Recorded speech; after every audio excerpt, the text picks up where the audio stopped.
Everyone here today know what happened on Monday Night Raw for January the 10th, 2022. I apologize for it being late, folks, but it's been a crazy week due to work, and where I live at, there's been some crazy blizzard-like snow conditions where I live at, so it's been a crazy week.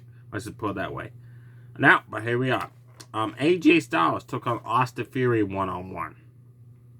Within a couple minutes, Grayson Waller interfered. AJ Styles won by disqualification. AJ cleaned house on Austin Theory and Grayson Waller. They retreated to the back.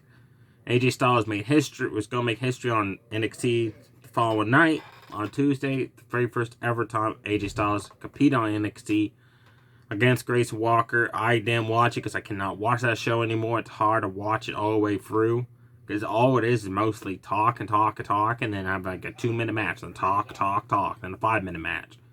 They find maybe the last 2 matches might be worth watching, but by then you're like, oh my good god, I can't watch this. Vince McMahon's just ruined NXT. It's a shame. Anyways, back on topic.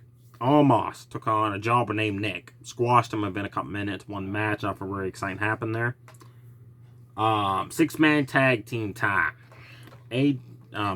Apollo Crews, Double Up a Kai. At ringside, Apollo teamed up with the Dirty Dogs. They took on the Street Profits and United States Champion Damian Priest. A very good match, folks. Check this match out. Action-packed. It was exciting to watch from start to finish.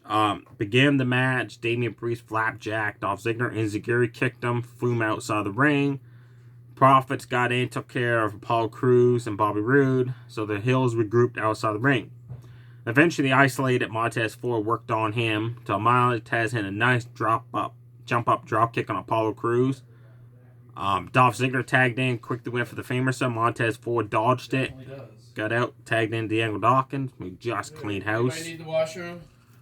Just kicked the living shit out of Bobby Roode, folks. Like running bulldog, running corkscrew in the corner, swinging neck breaker. Bobby Roode just had to tag out. Everybody started fighting everybody. Outside the ring, Apollo Crews drop-kicked Damian Priest from behind, laid him out. Then Montez Ford did a dive over the ropes, laid out Apollo Crews and Double Double Kai. Outside the ring. Back in the ring, Daniel Dawkins was fighting Bobby Roode again. He didn't see that Bobby Roode had tagged out. And Bobby Roode catapulted him into Dolph Ziggler, hit the zigzag for the 1-2-3. Raw Tag Team title match. Gable and Otis faced Randy Orton and Matt Riddle for the Raw Tag Team titles. I didn't get a chance to see what happened to this match because I got home late that night from work, but I did catch the tail end of it. I watched the match afterwards online. Nothing really exciting happened, folks. Orton went for the RKO on Chad Gable. Gable blocked it, sent Orton into his corner of Otis. Hit a German suplex rollover maneuver. Otis got in, scoop slam Randy Orton for the 1-2-3. So we have new Raw Tag Team Champions, the Alpha Academy. I'm happy for this. The Alpha Academy should have had these titles a long time ago, but now they're finally champions. And you know what's going to happen next. Riddle and Orton's going to end up fighting each other to lead to WrestleMania. It's got to happen. And that's going to be one hell of a match when it does, folks. Big E faced Seth Rollins one-on-one. This match came after a segment in the ring. Great match. Watch this match, folks. Like Big E, Seth Rollins, they put on one amazing match. Big E got back to the corner by Seth Rollins, who started hitting forearms and chops and punches. And they ran at Big E. Big E does that slam he does when he catches him coming out of the corner and just slams him down. Big E hit 5 belly-to-belly suplexes on Seth Rollins. He did that running splash he does across on the ropes. And then he did that spear to the outside. When he did that, he hurt himself. You can see he grabbed his shoulder. He's got to stop doing that move because it's risky. Seth Rollins hit a nice, amazing frog splash during that match. Like, he got some freaking height on that, folks. But Big E was managed to kick out in the nick of time. Big E kept going for the big ending. Every time Seth Rollins countered it, hit a back body drop, and then Zaguri kick, some forearms to the back of the head. Big E again went for the big ending off the middle rope. Seth Rollins countered it, got freed, hit 2 forearms to the back of the head of Big E, hit the curb stomp for the 1-2-3. Seth Rollins picked up the win. Your main event on Raw was the triple threat women's matchup between Piper Niven, Bianca Belair, and Liv Morgan. The winner will go on to face Becky Lynch for the Raw Women's Championship at the Royal Rumble pay-per-view. Very good main event. I enjoyed it. Liv Morgan was the star of that match, folks. She was amazing. Put on just like a clinic, a classic. She dominated like 95% of that match too. Like she at one point Piper Niven ran for her cannonball maneuver and Liv Morgan moved out of the way, and then she started stomping on the back of Piper Niven. At one point Piper Niven had Bianca up on the top rope.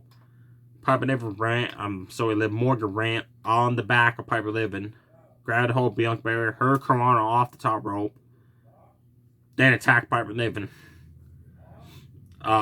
Niven hit that running cross body she does off the ropes, flattened both with them down. Then she grabbed hold of Liv Morgan at one point and slammed her on top of Bianca.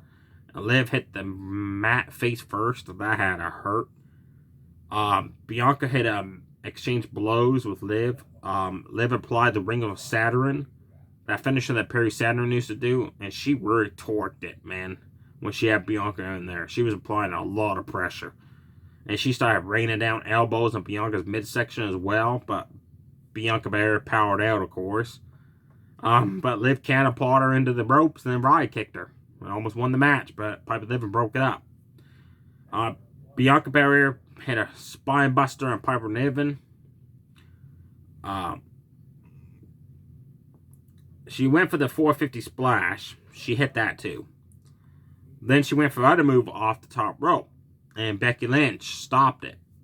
And then as Bianca Belair hit the KOD driver later on in the match against Liv Morgan, she went to pin Liv Morgan. Referee started counting. Becky Lynch pulled Bianca outside the ring and cost Bianca the match. And Piper Niven pinned Liv Morgan from the move that Bianca Belair just did. So Piper Niven is going to face Becky Lynch at the Royal Rumble.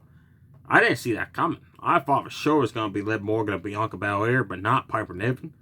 I'm actually curious how this match is going to play out between Becky and Piper Niven. It should be a good match, because they're two different skill sets, if you know what I mean. There you go, folks. Definitely check out the Raw Triple Threat Women's matchup. Definitely check out the 6-man tag. And definitely check out Big E versus Seth Rollins. The other matches, you really didn't miss nothing, folks. Stay safe, everybody. Too sweet. Bye.